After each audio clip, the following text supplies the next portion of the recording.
¿Qué tal? ¿Cómo están? Soy su amigo y servidor Eduardo Lara de Operación Emprende. Pues bien, nuevamente estamos aquí con ustedes agradeciendo su atención y seguimos hablando de tópicos y de cosas que de este mundo fascinante del emprendimiento nos ayudan y son herramientas que para unos sirven, para otros más y otros para otros poquito, pero al final son herramientas que nos van a ayudar a construir pues lo que estamos buscando, ¿no? Tener el éxito en nuestra empresa, tener un poco de creatividad, ser diferentes a nuestra competencia y bueno, pues esto solo se logra en un ambiente de libertad de mercado y sobre todo de conocimiento de herramientas aplicándolas. Hoy vamos a hablar de uno de los elementos que durante muchos años se ha manejado, ¿no? Que es todo lo que tiene que ver con el marketing, entendiendo que marketing y ventas no son lo mismo, aunque son complementarios, ambos se necesitan, no puedes ir de la mano. Es algo así como, eh, no puedo quitar una llanta si no tengo un gato, ¿no? Así de simple, ¿no? Entonces, esto es, al ser complementarios, requiero de una y requiero de la otra. Pero ninguna sustituye a la otra. Entonces, uno de los problemas que sabemos que existen es que pues, casi mucha gente no le mete interés al marketing porque piensa que no lo necesita. Y otros creen que me meten mucha lana al marketing porque creen que es con eso van a vender y no necesariamente. Pero lo importante de esto es entender cuál es el concepto de lo que vamos a ver el día de hoy, que se conoce como las 7 Ps. Las 7 Ps vienen porque los nombres de cada una de ellas están en inglés, ya saben. Eh, los norteamericanos son los que han desarrollado desde después de la Segunda Guerra Mundial, como se dice que ganaron la guerra, todos estos conceptos de marketing, aunque hoy en día, pues muchos de esos conceptos los utilizan los chinos, ¿no? Toda la gente de la parte oriental que pues han superado a nuestros amigos los norteamericanos, pero la esencia sigue siendo la misma, lo que marcaron estos investigadores en el área de marketing. Entonces hoy vamos a ver ese concepto de las 7 Ps y vamos a platicar para entender qué quieren decir estas 7 Ps del marketing, ¿ok? Entonces, las 7 Ps nacen después del primer elemento que se genera por ahí de los años 40 o 50, que son lo que se conoce como la mezcla de las 4 Ps. Ustedes las han escuchado, ¿no? Precio, plaza, promoción y producto, ¿no? Que en inglés es price, promotion, eh, de plaza es place, and, en mi inglés, price, ¿ok? Entonces, vamos a ver en una gráfica cómo está, donde tenemos del lado de lo que serían, voy a ser un poquito maestro, en las ejes, el eje de las Y's, el precio, donde el precio va a estar en función de lo que es la emoción, el valor y la oportunidad, y en lo que sería el eje X, voy a ser en lo que es el tipo de consumo de producto o servicio, donde es más masivo o más especializado. Las primeras 4 P's fueron definidas por Jerome McCarthy en el año de 1960, un poquito antes, por medio de uno de sus libros que se define o lo llamó Basic Marketing. ¿Qué quiere decir? Ahí nace el primer concepto del marketing básico. ¿Qué quiere decir? Bueno, él basa todo el estudio, y esto todavía se utiliza mucho, a 4 elementos que son el producto, la promoción, el precio y la plaza. ¿Qué quiere decir esto? El producto es lo que tú vendes, cómo lo desarrollas, cómo lo haces, cómo lo das a conocer al mercado, que es la promoción, cuánto vale en función del mercado y dónde lo vas a vender, que es la plaza. Básicamente eso es lo que durante muchos años se usó. Y lo que te decía esto es que esta sería la curva de consumo o de ventas que se tenía hasta antes de los años 90, y vamos a explicar por qué antes de los años 90. Entonces, pues esa curva te indicaba que tú caías en este rango, ¿no? Que estamos marcando aquí, pues esta era el área de negocio empleada por las 4 P's, donde lo importante era, o donde lo más relevante, cómo era tu diferenciador con respecto a tu competencia, era el producto y el precio. Entonces, pues antes, si tú escuchabas que tenía un precio muy barato, decías, es que el producto no va a ser de buena calidad. En ese entonces era cuando escuchabas algo que venía de China decías que era, aquí en México decíamos que era chafa, ¿no? ¿Por qué? Porque la calidad de esos productos en ese entonces eran demasiado baratos, pero no tenían una buena calidad y entonces, bueno, no sé si a algunos les tocó comprar herramienta china, llaves para tornillos y pues a las primeras vueltas que le dabas perdón, vuelta a la llave, se te rompía. Estamos hablando de los años 60, 70, 80. Pero si hoy te hablo de que el producto chino no tiene calidad, tú primero me vas a decir, espérame, ¿de cuál, no? Porque todos sabemos que gran parte, especialmente de ciertos microchips o de mucho producto que se desarrolla hoy en el mundo, se hace y se ensambla en los países como China o asiáticos y que la calidad ya es suficiente. Entonces ya no es ese concepto que antes teníamos. Y esto lo que hacía es que tú decías, bueno, ¿dónde voy a vender? Pues ubicabas, ¿no? Era la época donde, pues hay que ponernos en el centro de la ciudad porque ahí va mucha gente. Y entonces, pues ahí era tu plaza, ¿no? Y luego los precios, etcétera, etcétera. Entonces, esto era lo que sucedía en los años, antes de los años 90. ¿Por qué te digo los años 90? Ahorita te voy a explicar. Y todo aquel que caía en esta área, pues esto era lo que buscábamos todos, caer en este estándar, ¿no? Era una estandarización para vender. Era la época en ese entonces de que todos los televisores pues, tenían la misma calidad. La única diferencia era el precio, ¿no? Estoy hablando de los años 70, 80. Eh, pues la televisión era la misma, ¿no? Pero había marcas que empezaban a despuntar, ¿no? La marca Sony, la Telefunken, General Electric, y la diferencia era precio. Pero en esencia, todas te daban lo mismo. No había una gran cantidad como hoy, ¿verdad? Que tenemos pantallas planas y casi, casi son ya casi la inteligencia artificial. Pero ese entonces todo estandarizado, entonces como quedabas por hecho que todo era igual. Al decir que todo estaba igual o que todos me venían lo mismo, pues lo que te importaba cuál era el precio, ¿ok? No había ninguna experiencia, no había nada, o sea, tú ibas a comprar y te daba lo mismo. Pero ¿qué pasa en los años 1990? En el año de 1990 cambia todo esto a raíz de que vienen las redes sociales. Y al venir las redes sociales, cambian completamente este mercado que estaba funcionando en los años previos a los 90 y nos cambia completamente toda la forma de ver el marketing. Y entonces ahora resulta que tenemos la aplicación de las primeras, de las últimas 7 P's, perdón, de las 3 últimas 7 P's, que en el año de 1985, Bernard Bohms y Mary J. Baker, de la Universidad de Washington, empiezan a desarrollar una investigación y dicen que para mejorar las ventas requieres agregar a las 4 P's 3 más. Una que se llama personas, otra procesos y evidencia física, que en inglés es persons, process, perdón, es people, process and physical evidence. ¿Ok? Entonces, vamos a ver cada una de ellas. Entonces, en los años 81 ya empiezan a hablar de esto. ¿Y qué pasa con la curva de consumo en los años 90? Pues esta curva de consumo se vuelve al revés, diríamos en el caso de las matemáticas, antes de la época de las 7 P's, era una curva senoidal y resulta que ahora la curva con las 7 P's es una curva cosenoidal.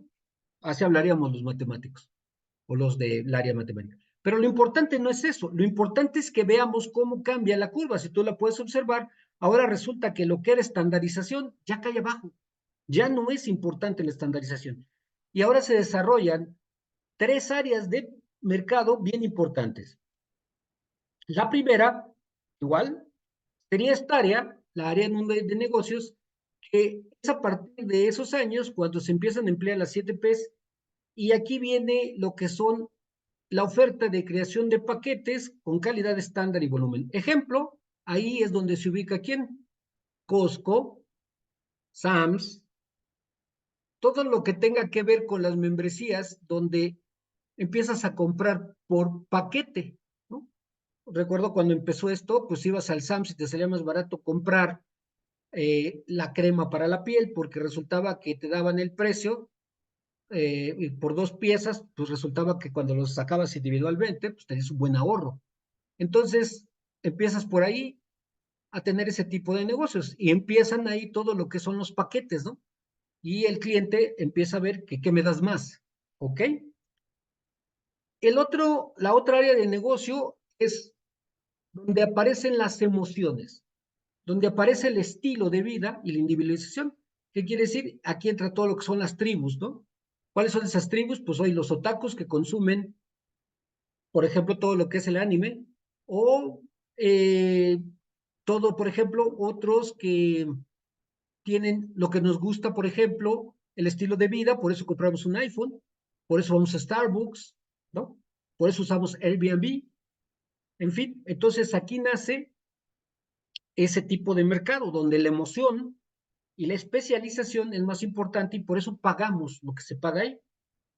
Y la tercera es lo que se conoce como productos genéricos y donde el precio manda. Y aquí es, por ejemplo, donde si en los años 90 un hotel, ¿no?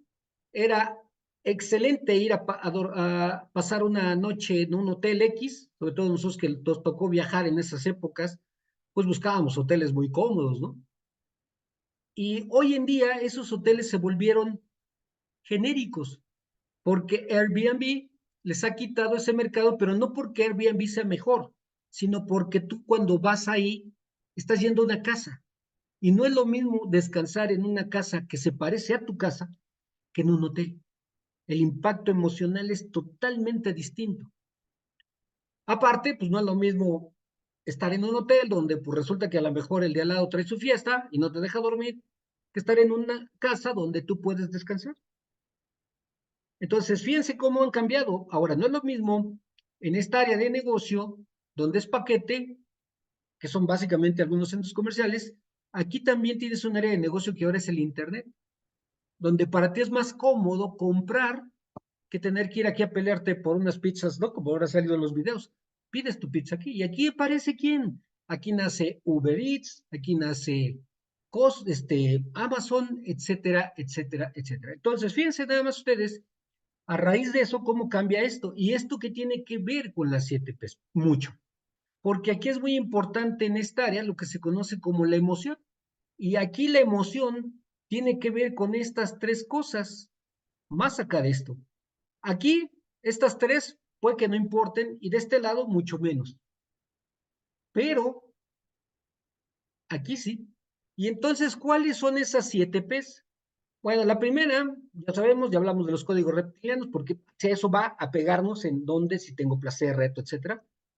La primera, pues siempre es el producto. Y en esta parte del producto, pues ya sabemos, ¿no? Hay que tener un diseño, hay que tener qué tanta tecnología tenemos, para qué nos sirve, si tiene calidad, cómo diseñamos el empaque, la marca, bla, bla, bla, bla. Todo lo que un producto necesita en función del mercado que tengo. Y de esto, pues hay muchos libros, hay mucha información. Y bueno, yo creo que esta parte tú eres el especialista, ¿no? Porque tú eres el que conoces tu producto y servicio. Entonces, sabes a qué mercado estás yendo y entiendes lo que sería el producto. Entonces, el producto es una de las 7Ps. El orden no importa, el hecho es que lo conozcas.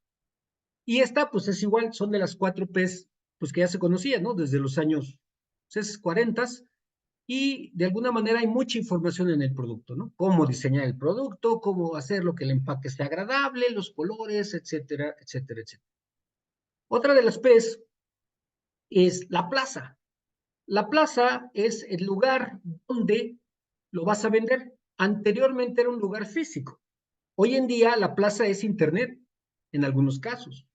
En otros casos, pues ya no eres local, ya eres nacional o internacional. Pensar que que hoy en día podías vender de manera internacional sin tener vendedores, que es lo que hace el internet, pues era una locura cuando yo empecé a trabajar en esto de las ventas. Estoy hablando por ahí de los años 80. Todavía éramos cara a cara y pues para vender no sé, algo en algún lugar fuera de la plaza donde estábamos, pues eran los viajes, ¿no? Las ferias. Y entonces aquí viene esa parte, ¿no? ¿Dónde está tu mercado? Si eso hoy se llama business to business to business, o sea, en fin, los nombres que tiene. Si es una cuestión multinivel, almacén, internet, etcétera, etcétera, ¿no? La plaza es el lugar donde vendes. Y hoy en día, tu plaza, pues ya no es local, En el momento que te pones en internet, te vuelves internacional y ahí cambia completamente la cosa porque cualquiera te puede comprar, ¿no? Esa es una de las ventajas. La otra P es la promoción y bueno, aquí ya sabemos que en la promoción es donde viene el cómo me comunico o cómo ofrezco o cómo digo cuál es el producto y cuál es la oferta que tengo. Y entonces aquí viene, pues si tienes promociones especiales, el tipo de publicidad que usas, los contenidos que tienes, el merchandising, las exposiciones a las que vas, el cómo te presentas en internet, si tienes videos de lo que tus clientes te dicen, etcétera, etcétera. Esta es la promoción, algo que creo que hasta ahí ya estamos de acuerdo que conocemos, entre comillas, ¿no? Y por último, de las 4P, pero aquí apareció una, dejé el último de la otra, es la gente. Y aquí es donde viene un punto medular, donde a veces no le ponemos atención. Y la gente tiene que ver con tus empleados o con la gente que interactúa con tus clientes.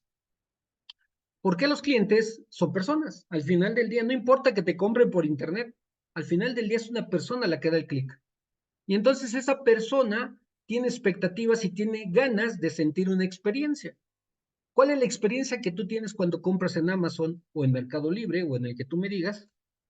Pues la sensación de que lo tengo hoy y mañana me llega, pero es una persona.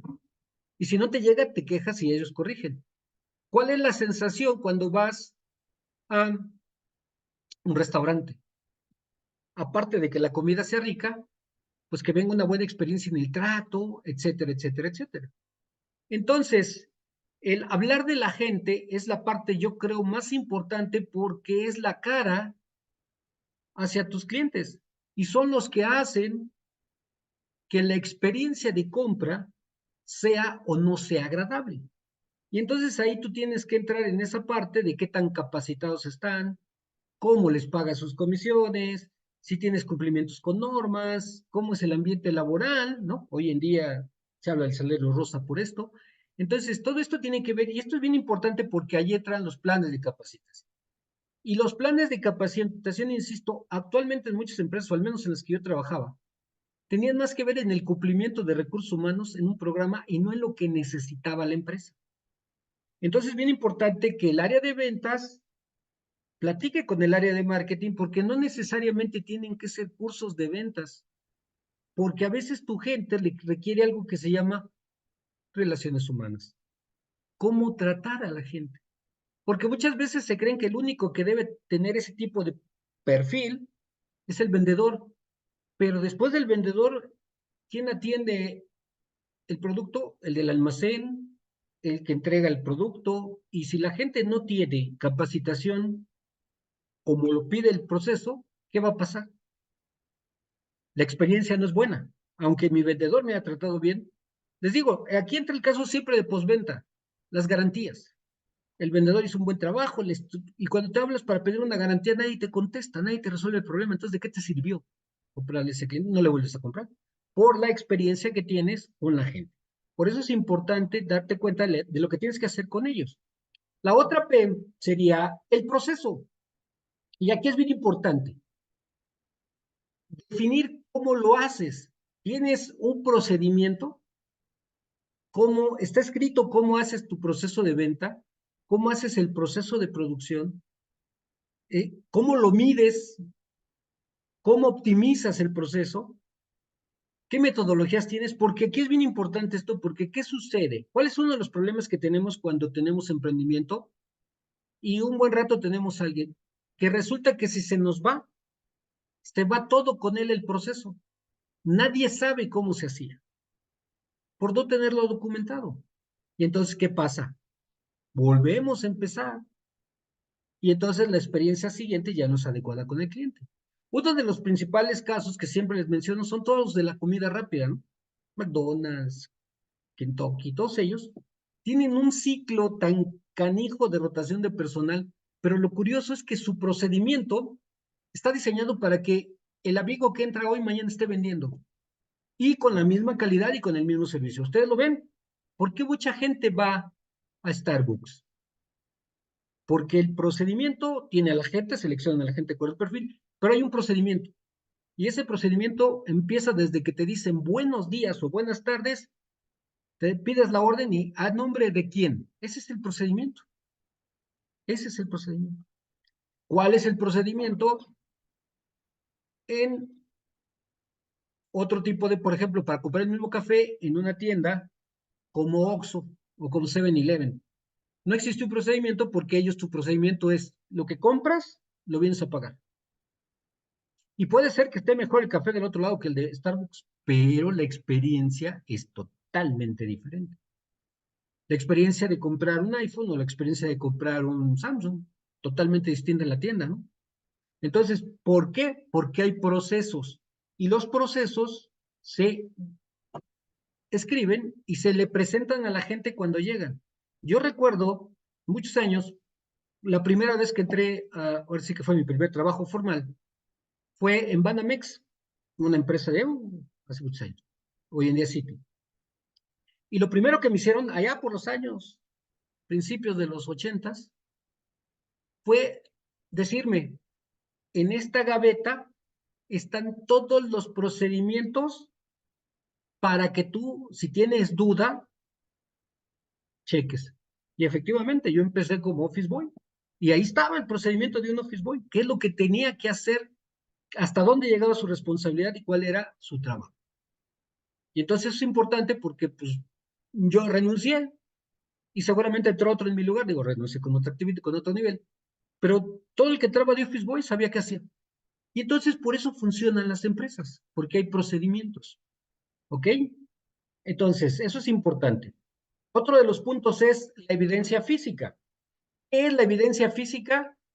Pues si tienes una oficina hoy virtual o física y tienes un sitio web, esto es bien importante porque muchos decimos, ¿para qué quiero un sitio web? Porque es tu evidencia física hoy en día de que existes. Ya no tanto el que tengas una oficina física, sino que estés en Internet. Esa es tu evidencia de que existes. Otro es si tienes un punto de venta, referencias, por ejemplo, de tus clientes, de cómo han funcionado tus ventas, ¿no? Esas referencias de, por ejemplo, hoy muy común en Doctoralia, donde tú haces cita con el médico y luego Doctoralia te pide, ¿cuál fue tu experiencia con el médico? Ahí le pones, y entonces tú vas viendo las manitas, ¿no? Y esa es una evidencia física de que entre más manitas veas, quiere decir que esa persona es un buen profesional. Hoy en día es una manera de evaluar el trabajo, pero eso es una evidencia física, algo que sí es cierto. Ahora, lo mismo sucede con tus muestras, tu contenido. Eh, una evidencia física son tus chats en Internet o lo que estoy haciendo yo aquí, ¿no? O sea, lo que estoy haciendo yo aquí es una evidencia física. El día que alguien me diga, oiga, ¿y me puede dar una plática de esto? Ah, sí, ¿cómo no? ¿Y usted quién es? Ah, pues mira, refiérete a la plataforma en la que estamos, Audiobooks Live, y ahí vas a encontrar lo que hago. Esta es una evidencia física. Hoy en día, claro, tengo otro tipo de evidencias donde puedo platicar, cursos, etcétera, etcétera.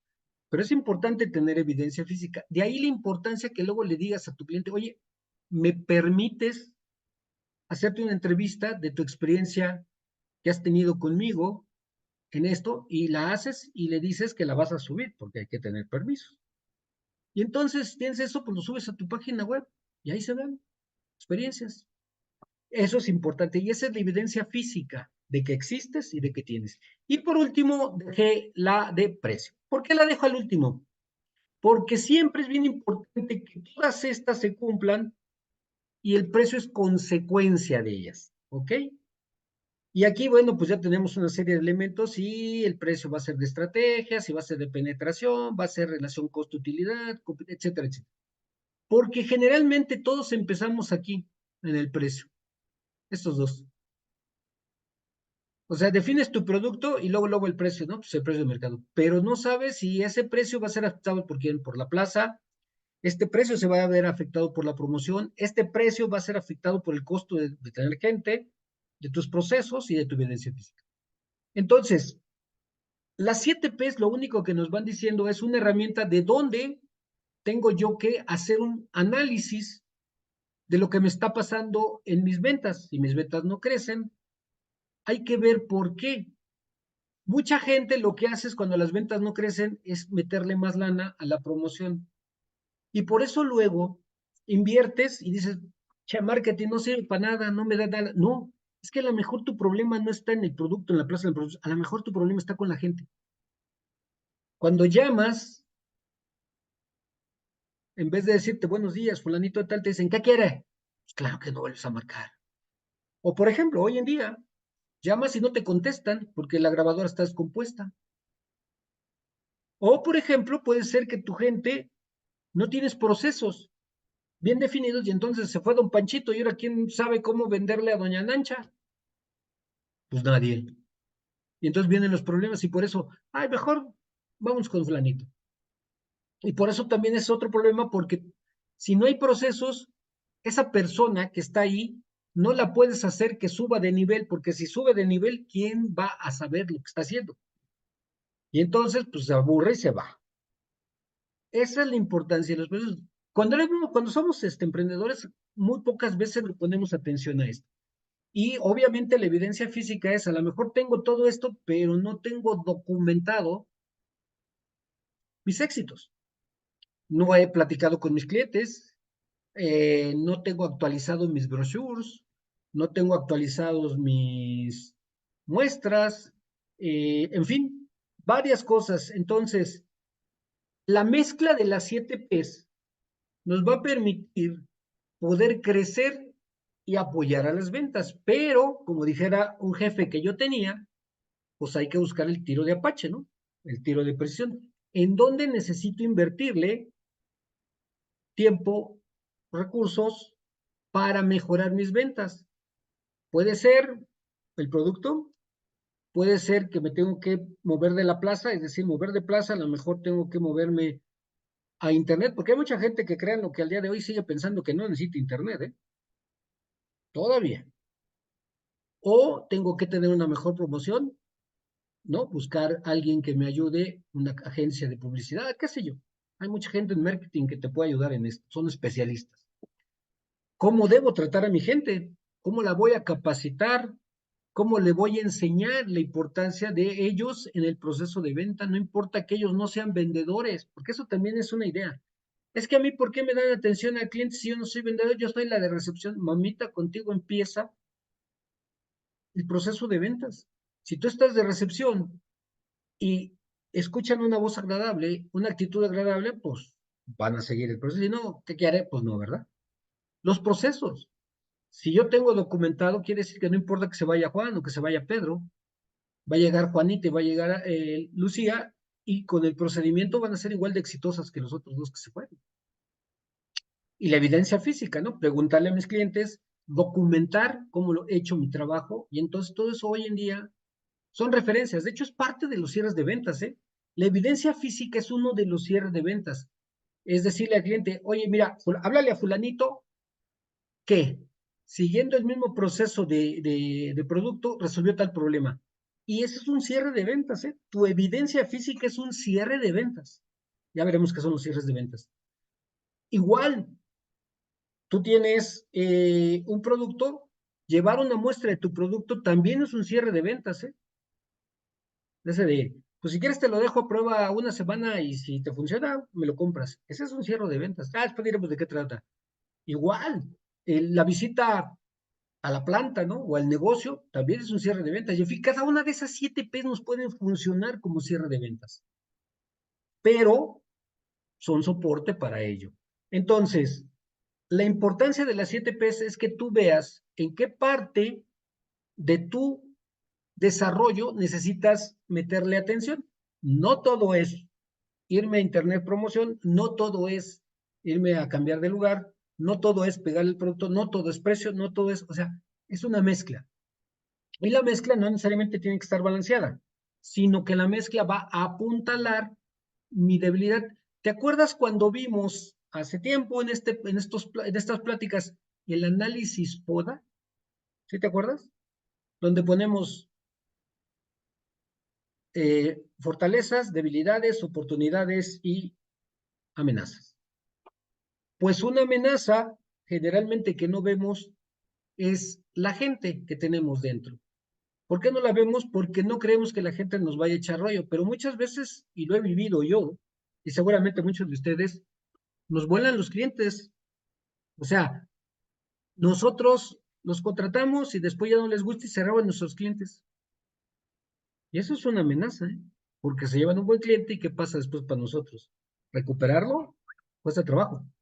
Entonces, bajo el aspecto de volver a retomar el FODA, ahí es donde vas a encontrar cuál de esas 7 Ps te van a ayudar para fortalecer tu crecimiento en el negocio y sobre todo apoyar a tus ventas para tener unos mejores cierres. Entonces, como vemos, es importante esto de las 7 Ps porque nos va a ayudar a tener herramientas para ver dónde tengo que echar el ojo y dónde tengo que mejorar eh, mi inversión de mercadotecnia. Insisto, no todo es invertir en publicidad de medios o de revistas. También a lo mejor estoy bien en eso, pero tengo que invertir en eso. Y lo más importante, recuerda, tienes que evaluar cada acción que haces, ¿no? ¿Por qué es importante evaluarlo? Porque si no, de nada me va a servir ver si invierto en alguna de ellas y no sé si está funcionando o no está funcionando. Entonces, siempre, cada vez que tomes una acción, tienes que darle el tiempo de maduración y ver si funcionó, ¿no? Si doy capacitación a mi gente para mejorar la atención al cliente, ¿cómo aumentan mis ventas? O cómo disminuyen los reclamos, también, porque también un reclamo y una garantía es una pérdida, porque tengo que poner dinero para reparar un error. Y eso es una salida de dinero al final del día, aunque no la cobre, pero es una salida porque me costó gente. Eso es lo importante. Entonces, si reduzco garantías, no porque no quiera darla, sino porque muchas veces la garantía sucede por mala atención al cliente, por no entender lo que nos pidieron. Entonces, a lo mejor hay una capacitación. Y, en fin, te puedo poner muchos ejemplos. Lo importante es que tú entiendas que no necesariamente es invertir en Internet, es invertir en qué parte de tu equipo de trabajo necesitas apoyarlo y para eso es la importancia del FODA. Porque ahí puedes ver si tu debilidad es que no tienes un sitio de Internet actualizado, que si tu debilidad es rotación de personal, si tu debilidad es que no tienes referencias de clientes, en fin, cualquier debilidad puedes aplicar esto. Y entonces, pues como te digo, en el área de marketing hay muchos especialistas que te pueden dar con esto. Y bueno, aquí con nosotros también hay muchos que te pueden apoyar. Entonces, como has visto, pues las 7 P nos pueden servir y en alguna de ellas muchas veces es hasta remodelar la tienda. ¿Por qué creen que remodelan tiendas? ¿Por qué creen que siempre están moviendo los anaqueles? Por lo mismo, porque esa es una de las cosas del marketing. ¿Ok? Entonces, con esto tú ya tienes más elementos para saber cómo desarrollar tu presupuesto de marketing, que ya veremos después. Lo importante es a dónde voy a tirar mi dinero en el buen sentido. Tirar mi dinero quiere decir que voy a invertir, porque también lo puedo tirar en algo que no me va a dar resultados y entonces, pues, ¿qué me sirvió? Y utilizo la palabra tirar porque es como el disparo, no tirar de, sino es como dice la canción de Eminem, one shot, one opportunity. ¿Qué quiere decir? Un solo tiro, una sola oportunidad. Y entonces ahí es donde entra el análisis de las 7 P's. ¿A dónde voy a mandar mi tiro? Y esa es la manera donde vas a invertir y vas a poder encontrar cuál es lo que te esté faltando para incrementar tus ventas y sobre todo seguir posicionándote en la mente de tus clientes por la experiencia que están teniendo. Entonces, pues no me queda más que agradecerte la atención a este programa del día de hoy y pues nuevamente decirte que si esta información crees que te sirvió, pues compártela para otro colega que le sirva. Y nuevamente decirte que esto fue Operación Emprende. Soy tu amigo y servidor Eduardo Lara y te deseo que esta semana sea una semana altamente productiva, que tengas una buena facturación, que tengas una excelente cobranza y que Dios me los bendiga. Nos estamos viendo. Bye.